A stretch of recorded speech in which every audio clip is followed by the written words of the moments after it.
தீத்து 3:2 ஒருவரையும் அவதூறாய் பேசாதவர்களாயும் எல்லோருடனும் சமாதானமாய் வாழ்கிறவர்களாயும் கரிசனை உடையவர்களாயும் எல்லா மனிதருக்கு முன்பாகவும் எப்பொழுதும் தாழ்மையுள்ளவர்களாயும் இருக்க வேண்டும் என்று ஞாபகப்படுத்து.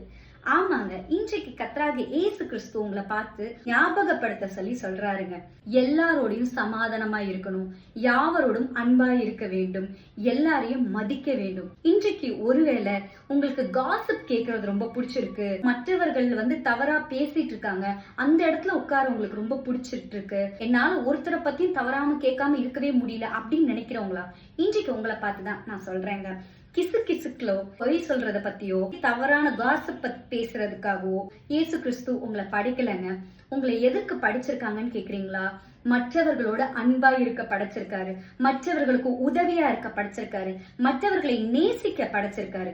ஆமாங்க, ஒருவேளை இன்றைக்கு உங்க வாழ்க்கையில இந்த மாதிரி தவறான எண்ணங்களுடையவர்களா இருந்தீர்கள் என்றால் இன்றைக்கே மனம் திரும்புங்க. மற்றவர்களை தவறாக பார்க்கும் பொழுது உங்களுடைய வாழ்க்கையில நீங்க தவறான பாதையில போயிட்டு இருக்கீங்க.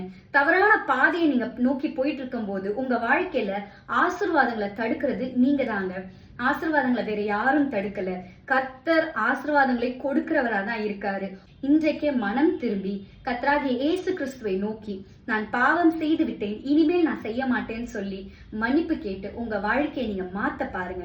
நீங்கள் மாறும் பொழுது, மனமாற்றம் அடையும் பொழுது கண்டிப்பா நான் சொல்றேங்க, வெற்றியின் பயணத்தை நோக்கி போவீங்க, ஆசீர்வாதத்தின் பயணத்தை நோக்கி போவீங்க, நன்மையின் பாதையை நோக்கி போவீங்க. நன்மையான காரியங்கள் உங்களை நோக்கி வரும். ஒரு நாளும் வியாதி உங்களை மேற்கொள்ளாது. God bless you.